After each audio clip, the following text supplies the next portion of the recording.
Ladies and gentlemen, welcome back to the GothamChess Slow Run. In this series, I started on an authorized account on chess.com at 400 rapid, and I have now climbed my way up to 1700. The games have been exciting, the games have been interesting, hard fought, and hopefully you are learning a couple of things in every single episode. I've played a lot of different openings, a lot of different structures, and I have to say, as I cross 1700, so far I'm not too impressed. Now, I could jinx everything, we could lose a game.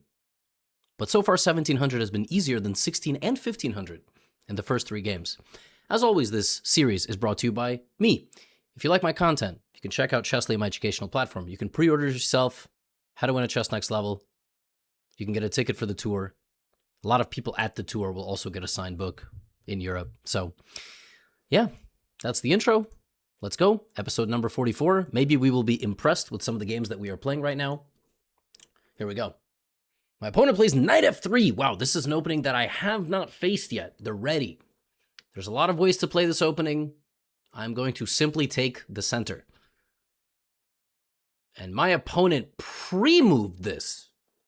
So clearly this person is playing a gambit, right? Like they, otherwise, I don't know what they're doing. I'm going to take, oops, sorry, Okay, so my opponent is playing, I think, something called the Intercontinental Ballistic Missile. Yes, that is a real thing. So knight f3, d5, e4 is called the Tennyson Gambit. There is a video about this on YouTube.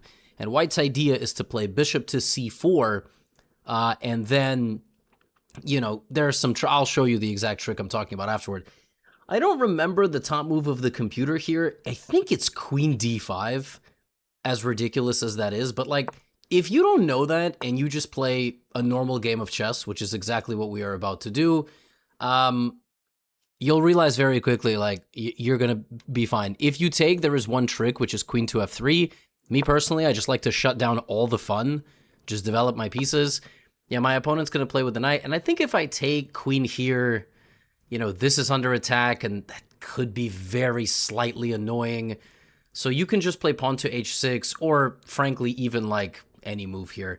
I think takes here and queen c8 is totally fine as well. I mean, what happens if we just play totally into my opponent's idea? There might even be, by the way, queen f3, bishop c8. Oh, but that's awful. What? You just lose a pawn and nothing. And now, if you don't want this knight here, you could just kick it out. That is by far the easiest solution. And now we just have a much better position. You can play e5. Me personally, I like to be solid. I've kind of been taught by the Carl Khan defense to be solid. And now you just have an extra pawn, folks. I mean, bishop d6, bishop e7, all good. Knight c6 is good. I like this move. I think it's active. I think white should go after my bishop. But they're also down material, so trading is not really the best thing. But still, I think knight b5 here is a good move. I think in general, a knight is better than a bishop. In general. And so we'll see if my opponent plays knight b5. I'm not going to, back up. I can play a6 to stop that, but like, I think we should just get our king out of the middle. This is a long-term weakness for white as well. This was a very, and guys, I am still not impressed. I mean, I have to say, I am not impressed. Now, what have I been speaking about at length? People at this level are bad at transforming the position. So they transform the position incorrectly. They make poor piece trades. They make poor pawn trades at poor moments. Like f5 right now is kind of a feeble attempt at doing something, but this knight is completely out of the game.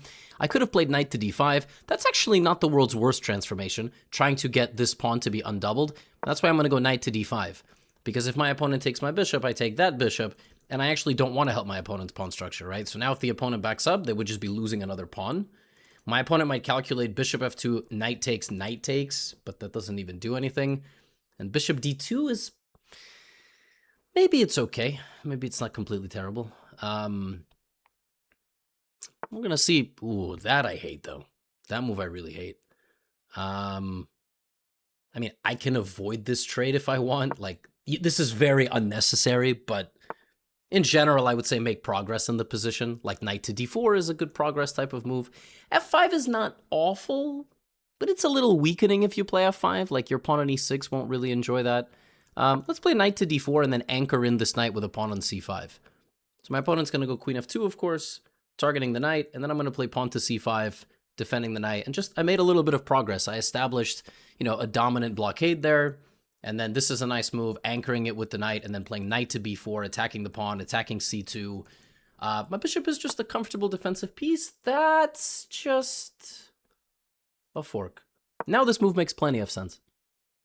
Right? I mean, it's the first move I saw. It's the first, I mean, I saw this move in half a second, and I looked at queen here, takes and takes, but it's defended, and even if it wasn't, it's just a piece. Just up a piece. Even here, I'm looking at, like, trapping the queen somehow, but I don't see it. I would just take, and then they're going to take, attacking my knight, and then I'm going to have to win the game somehow. Somehow. Takes. Now this is hanging and this knight is hanging, but when I move this knight, the queen guards. So I'm going to go knight to f6, which also attacks the pawn. Knight, every other knight move is also fine, not those. I'm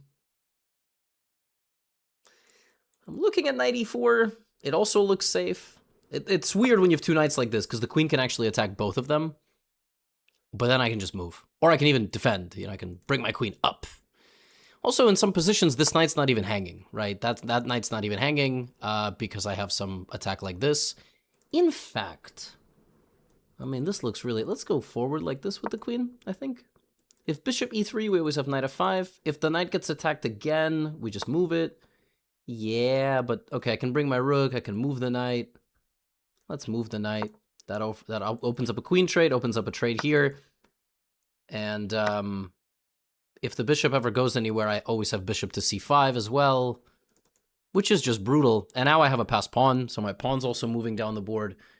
And we've sort of outmaneuvered our opponent here. That's the way you deal with gambit players. You know, you oftentimes you take the first pawn, and me personally, I don't take the second pawn. I don't take the second. You know, I don't want to let people have any fun. This is just easy now. Knight takes. I see a dark squared pin. And guys, I am still not impressed.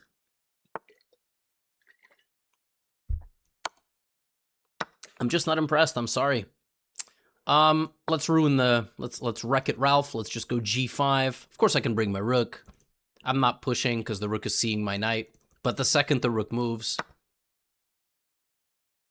Okay, I mean, I can take with the knight. Doesn't even matter. Even if I lose a pawn, like, makes no difference. Just want you guys to understand, there is no counterplay with one rook. It is just impossible. You know, you can sack if you want, but just, you know, just play like d4... We'll see if my opponent does this. If my opponent does that, I can... Okay. Let's see if white plays e6. Okay, good. Well spotted. I'm going to go d3. At least it's a rook for a rook. And now if rook to d2, I will take the pawn. So as long as you are just... I mean, this is easy conversion. This should be easy at 1700. Should be easy to convert these positions. Smooth. Rook f2, there's some moments you can sacrifice, but... Okay, I can even push, actually. Because if e7, this is d1 queen check. Be very careful. Knight to d1. Okay, sometimes when you have a completely overwhelming material advantage, even something like this is okay. Because what's going to happen is your rooks are just going to get down to the other side of the board. White is so passive that there is no way to stop the rook infiltration. If rook here, it's king h7. This is now checkmate, by the way. So when a pawn is so dominant that far down the board, you know, you win with relative ease. Now, I have to tell you, I haven't been winning games this quickly in quite some time. I'm actually kind of flabbergasted. I don't know. Maybe the next level up is going to be around 2000. But these players around 1700 have played quickly and not super well, and that is very fascinating. That means the upper bound of how to win at chess next level is very important. It's very important you understand how to use your pawns, your pieces. This was an example of, you know, attacking, defending, converting, winning positions. This was an example of, you know, we deal with the opening gambit. And okay, so I'm looking now. The refutation here is e5, but to be honest with you, the trap you have to know first. Trap is very easy to fall into. So people here will play d3, and then you're going to take, and they're going to take, and the bait is that black plays h6 and loses. Because you want to kick the knight out now, but now they can sacrifice, which is an egregious move, forking you, and then they go bishop g6 check. And it's a discovered attack on your queen, and that's why it's called the ICBM, Intercontinental Ballistic Missile. There you go. Now, you get hit with this once or twice, maybe maximum, and then you never get hit with it again, and if you're watching, now you will never get hit with it. The truth is, you the emphatic way to play here is to like attack, to capitalize on this moment where you are up this pawn and they're trying to keep baiting you, and you are happily trading, because when you trade and then consolidate, your position is just going to be really good. The queen doesn't really want to be on this square. Now the queen loses all those tricks. Now you can play h6, still doesn't work, by the way. There's still knight f7, but you can play e6 and develop this bishop, castle. Knight c6 is always effective as well. This is also an important move. The knight ends up being, you know, the clearance, and then this move works because the rook is protecting the queen. So this is a bit of a stupid trap. I played it very passively, but here, I mean, this is the tricky way to play.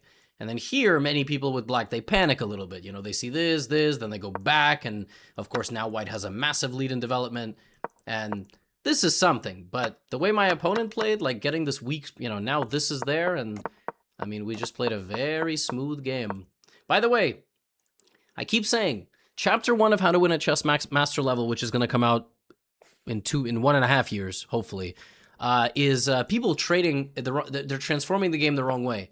This is a great move by my opponent, and I played the best move. That's what it says. But if I had traded, look at that.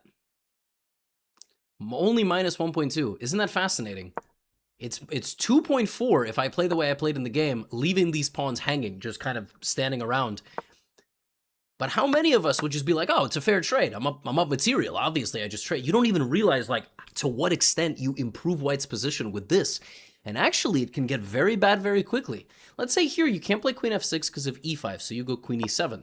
White now plays rook c1. You play something like rook d8, and then white goes here, you know, developing the queen. And now suddenly you're like, wait a minute, I have to be passive. Now here comes e5.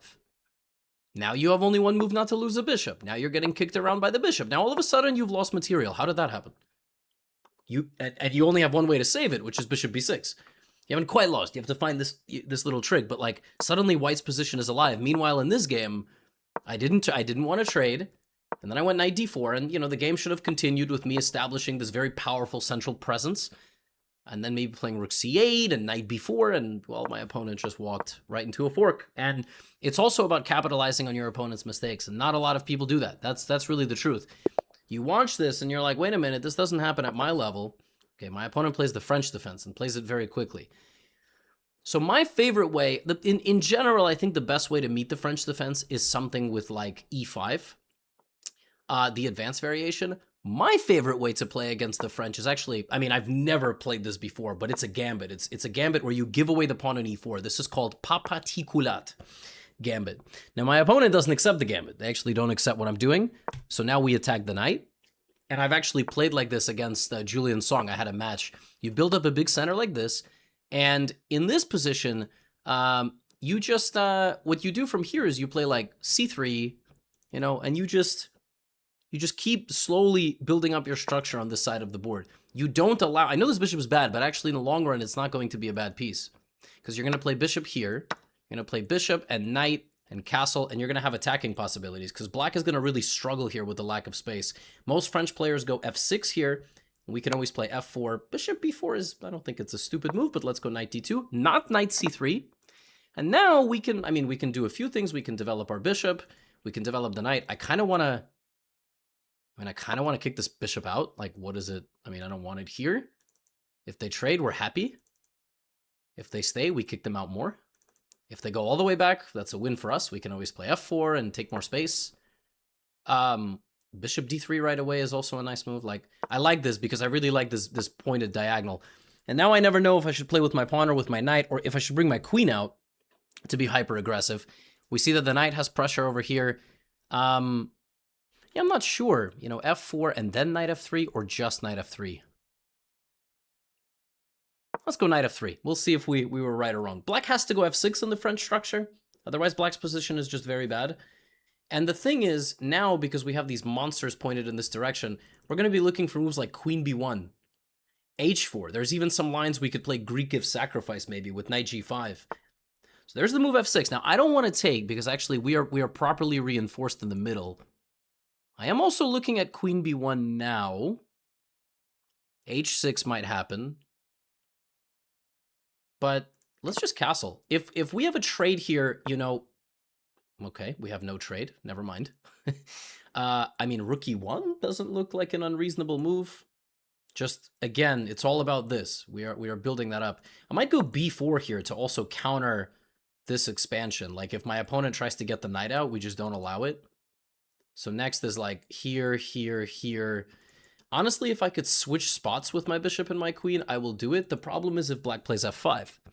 So if black plays f5, closing down the position, then we're going to have to switch plans.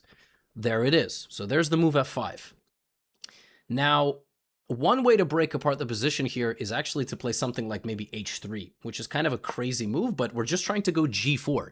And it's actually not easy at all to stop this plan. Bishop g5 is lunacy. What is that move? I feel like I'm just gonna take it. I don't, and now f4 and g4. Like, look at this. Look at us bolstering our positions there. And my opponent, guys, traded bishop g5 is a very bad positional move. And I will explain it to you afterward. I'm trying to play a little bit more emphatically here. G4, the queen could come in.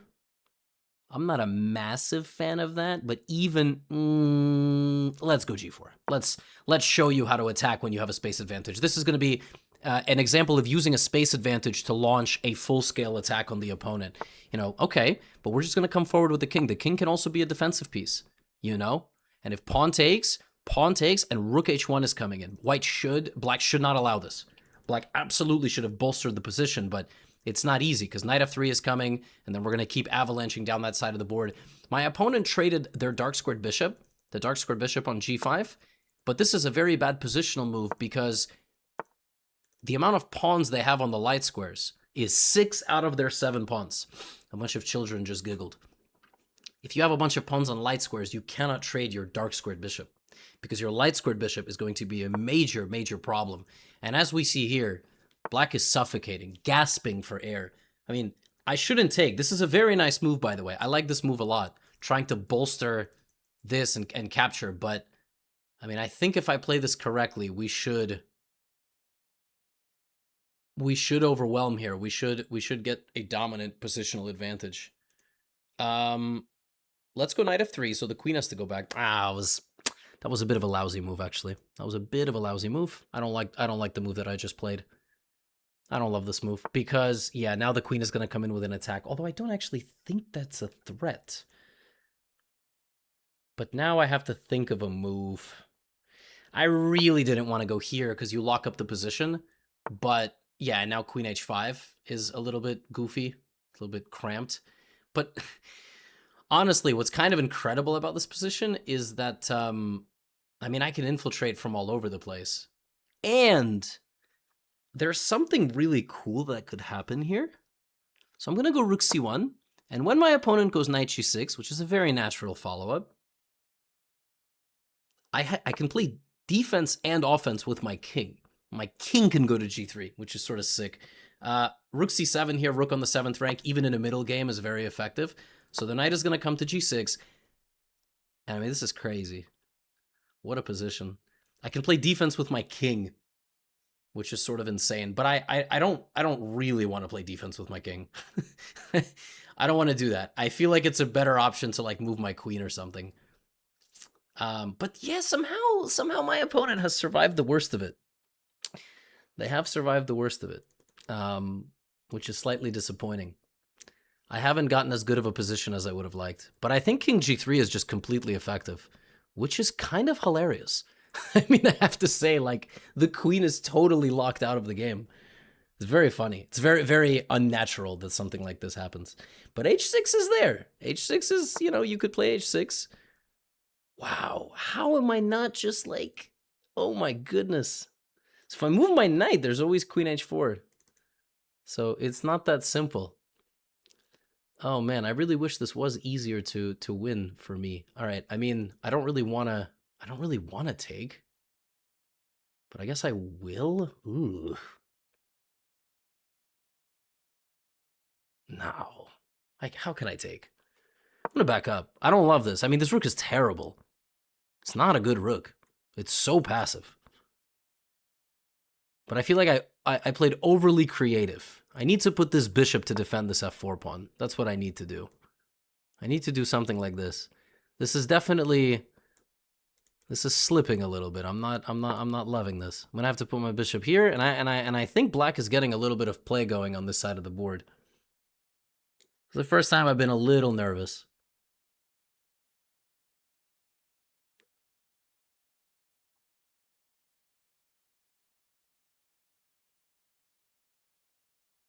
There is knight a4, but I was just gonna go back. My rook is hanging, but of course, we're not gonna blunder it. Shocking. Might be to some people. And now, I mean, I should obviously pick up the pace a little bit. Let's play with the bishop to e3. We don't have to take. We're keeping the tension.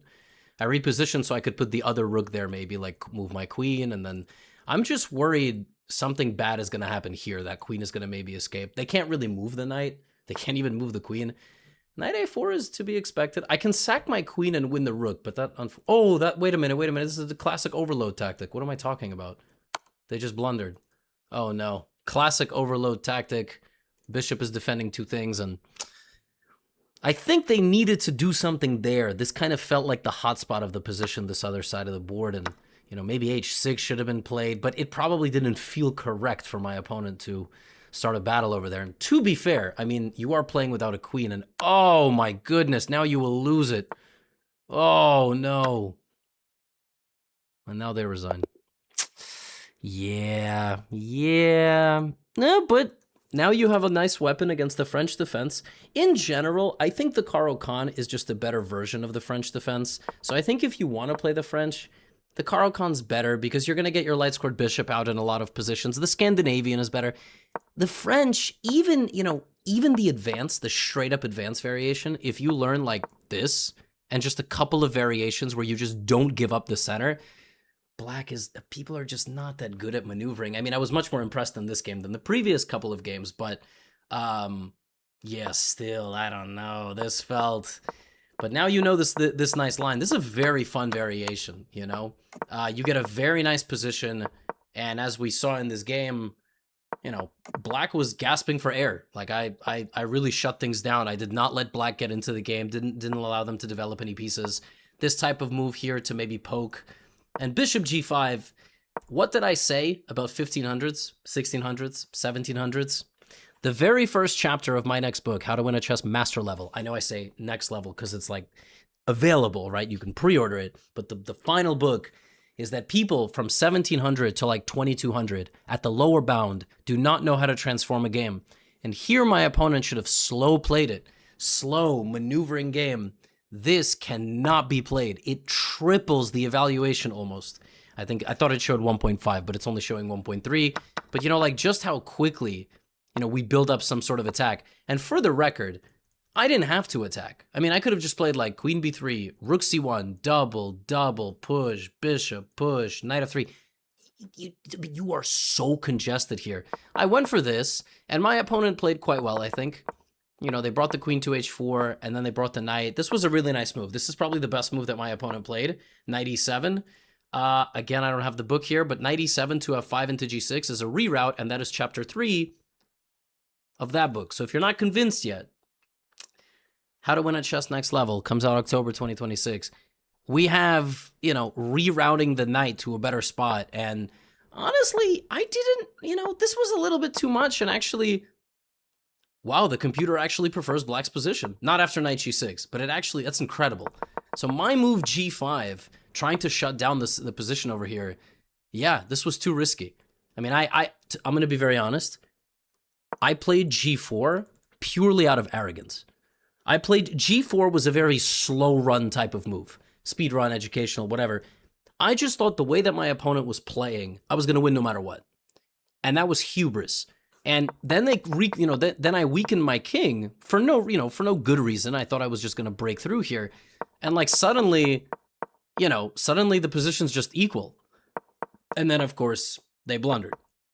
But I thought that like around here, you know, black should have maybe started considering, you know, maybe even h6, just like, because if I take, the rook is actually coming for my king. And, you know, if I take with my knight, here comes queen h4. So yeah, it's a very tricky position, this one. I did not feel like I got the attack that I wanted. So maybe g4 was okay, But this dominant space advantage, I should have played much slower. I should have prepared, prepared, prepared, prepared.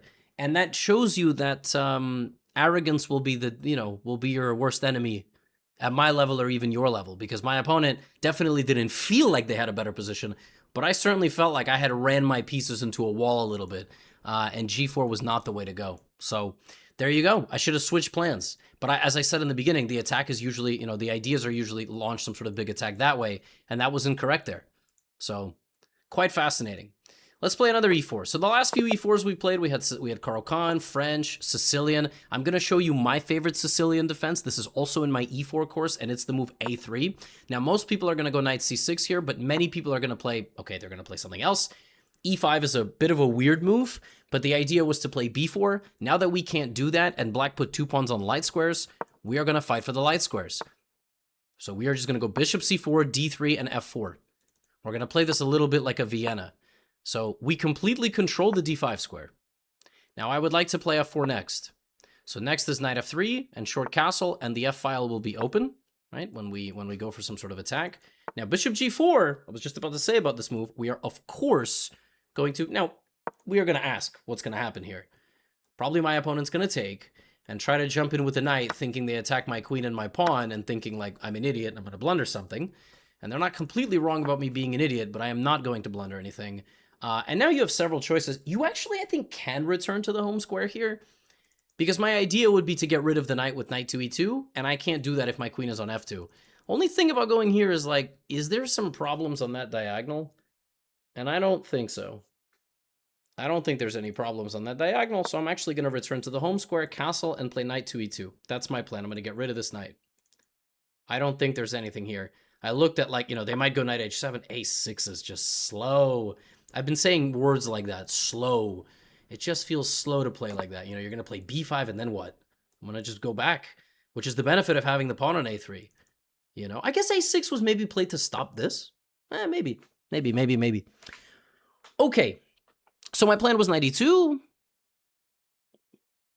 I mean, I can play knight e2. I can also maybe, like, push first. I can also take to open up my bishop and my rook. I'll play knight e2. This was my plan.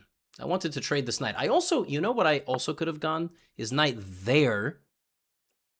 Traded that knight. That also could have been interesting. Traded that knight and then, So here, if I take on d4 and they take me and I play knight c6 and then I take... But let's keep the bishop pair. Why would I not keep my bishop? My bishop on a2 is a real sniper bishop. Serious sniper vibes there. Queen c7. Okay, look. Transforming the position. I can take and take, or I can get taken and not help my opponent open up the game, not help them open up the c file with pressure. Now, to be fair, they might not take. They might go back. There you go. But now I feel like I'm getting somewhere. I feel like maybe now I have a lot of initiative. This knight is going to be pushed back. But the position is... maybe I could have taken and damaged the structure, but... Now I have to worry a little bit about the pawn play in the middle of the board. Now, again, just like last game, I was very arrogant. I was attacking, and I was definitely not taking my opponent too seriously. This game, I'm gonna take things a little bit more seriously. This is a bad knight. This is not a developed bishop yet. I don't actually know where my opponent's gonna castle. So let's go out this way, have this defended, open up my queen, prepare bishop out. Now, because I'm stronger on the light squares, I'm always looking to break on the light squares a little bit, open up the position. I imagine this knight is going to re-enter the game, but this pawn is doing a good job controlling. A c4, well, that move doesn't actually strike me as particularly impressive. Now, how about knight h5? Defended by the queen. And now that sniper bishop is in full effect. Castles loses on the spot. Rook f8! Wow. I mean, I'm salivating. I mean, I'm looking at pawn to f6. Opening things up. Like f6, bishop takes. Unfortunately, I'm just short on time. Like f6 bishop, if I sacrifice the rook and then I take here, it just doesn't work. It's a little bit annoying, but they can't castle, so why don't I, like, I'm playing here to put pressure, but I'm also playing this move to maybe bait my opponent into castling here. Okay, now my opponent's stuck in the middle. Now the king's not going anywhere. King is in the middle of the board. Maybe bishop f6 is the next move. I wanna make sure bishop f6 doesn't actually log down the board. That would be a real travesty if somehow. Okay, so we gotta open up the position. That's the only explanation. I gotta start opening up the position. I gotta do it. I gotta do it emphatically. I gotta do it quickly. If I take and the knight comes in, maybe I can go bishop c4, bishop b5. Maybe I go bishop d2. I can take, queen g4, bishop f6. I'm so annoyed about this bishop f6 move. I'm so annoyed about it because I really want to sacrifice. Maybe that's the solution. If I sacrifice, guys, that's the solution. I just figured it out. I sack and then I play f6. And what's going to happen is I'm going to rip open the position by force. Oh, and if rook here, now queen f7. And of course, if bishop f6 now, at least I want a pawn. That's the difference. And now we force open the position. I completely blanked on the sacrifice first. I just, I'm talking too much. I'm not, yes, sacrifice this move. Now the difference is there is no bishop f6. That was the important defensive move for black. They take here. I mean, I can just take this. I can honestly take the bishop as well, but I'm going to go here first. Maybe that was better, but probably was better. Probably was winning, actually, now that I'm thinking about it. So that was a stupid autopilot recapture. I just figured this is not going anywhere. But actually, no matter how they took back there, I would have taken something, and I think I would have just been winning. But it is what it is. It is what it is. I think they have to take. But then I'm going to stockpile a ton of pressure, and I'm winning.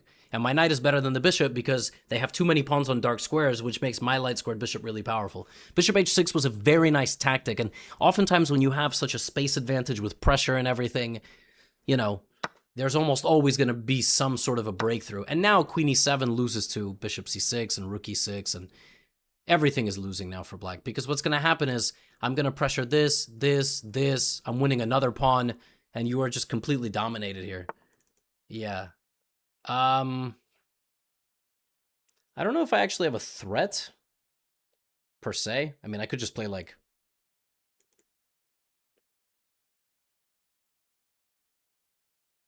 Could go here. I don't want to take too much time. That's honestly the truth. Like, I think we can play simple chess. Now we have an extra pawn. So after all that, we have an extra pawn. When knight e7 comes... Can I play bishop f7, rook f7, queen h8? I absolutely can. That absolutely wins. My opponent's going to go here. I'm going to play bishop f7, rook f7, queen h8. And they are going to resign.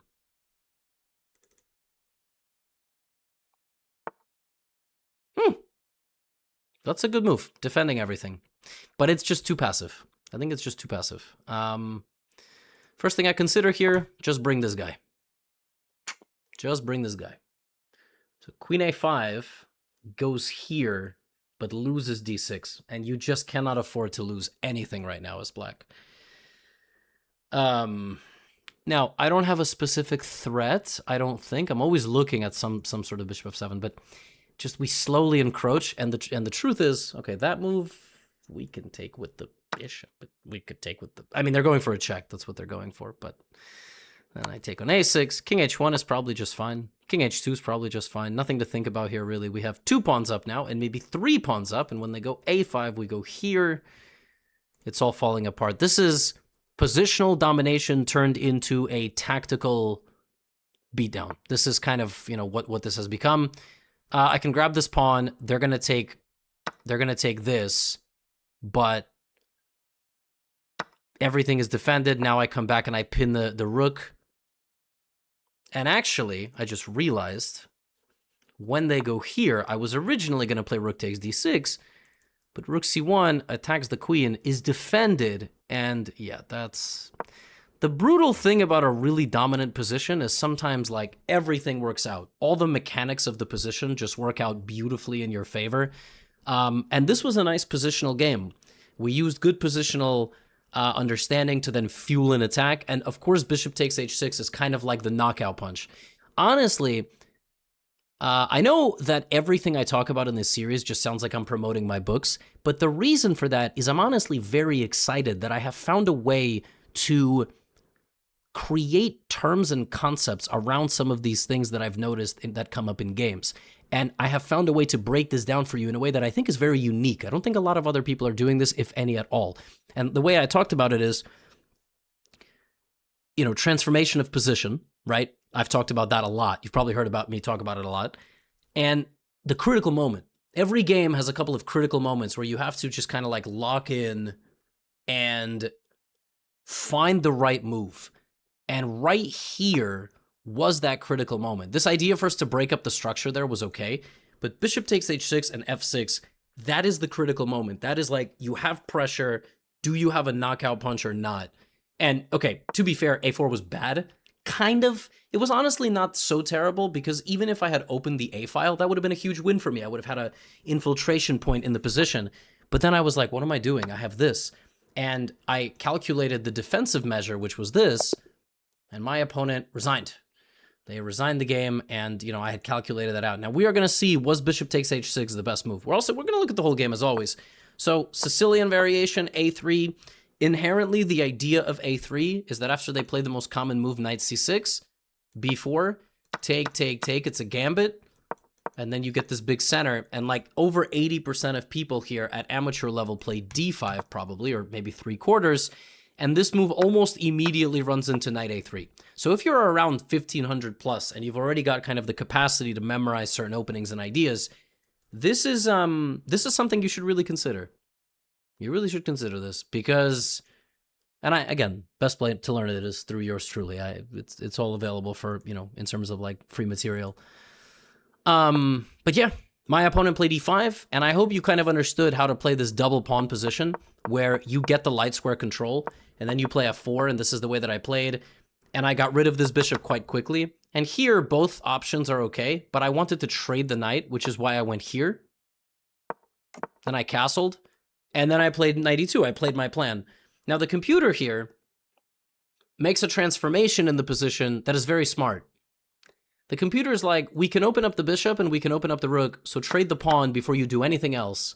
And then, instead of trading the knights like this, the way that I did, it does what I was saying, knight d5, and then try to play c3, which was also possible. So in the game, I was trying to show you how to have a clairvoyant and kind of straightforward thought process. But the second that I played this move, what did I say? I said, actually, I think it would have been better to go here, remove this knight, and leave this knight and use it as a piñata with c3, not allow it to trade. So that's funny. That was a high master level transformation. Now, both of them were fine. One was better than the other. The major point when you transform the position is not to give your opponent chances, not to give them a dark squared bishop like in the previous game. But this was fine.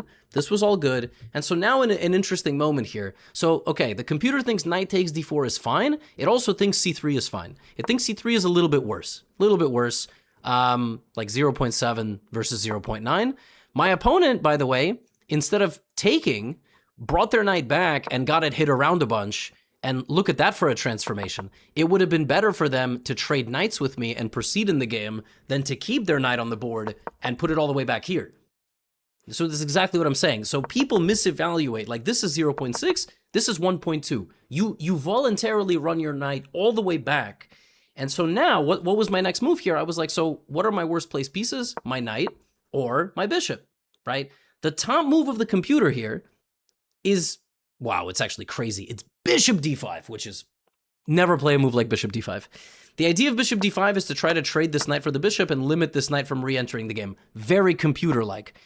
The second best move is just knight g3, because I want to get rid of that knight and establish my bishop on the very powerful d5 square, which is an outpost square, which is a square in the opponent's position where usually a knight, but sometimes a bishop, cannot be easily removed.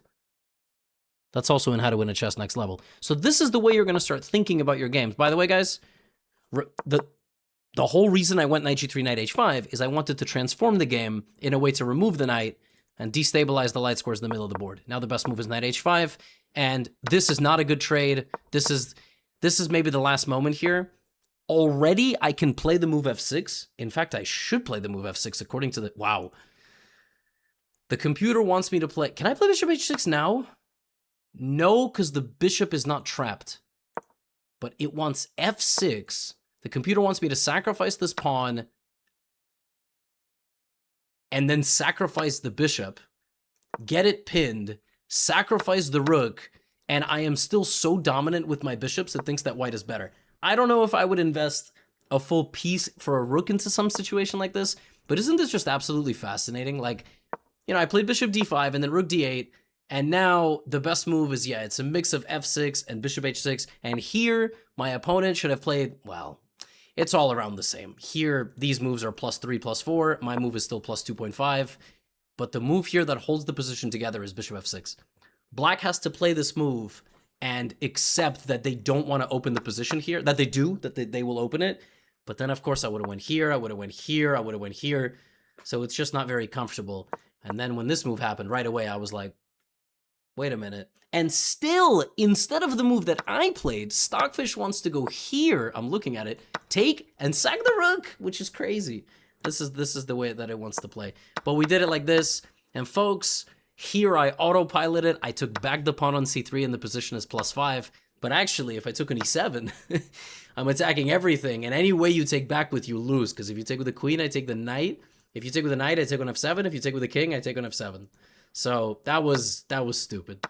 But the game goes on. We went queen h6, we went here, and ultimately we cleaned up a bunch of pawns, rook c1, and that was a nice instructive game. So yeah, this was this was quite a fun episode.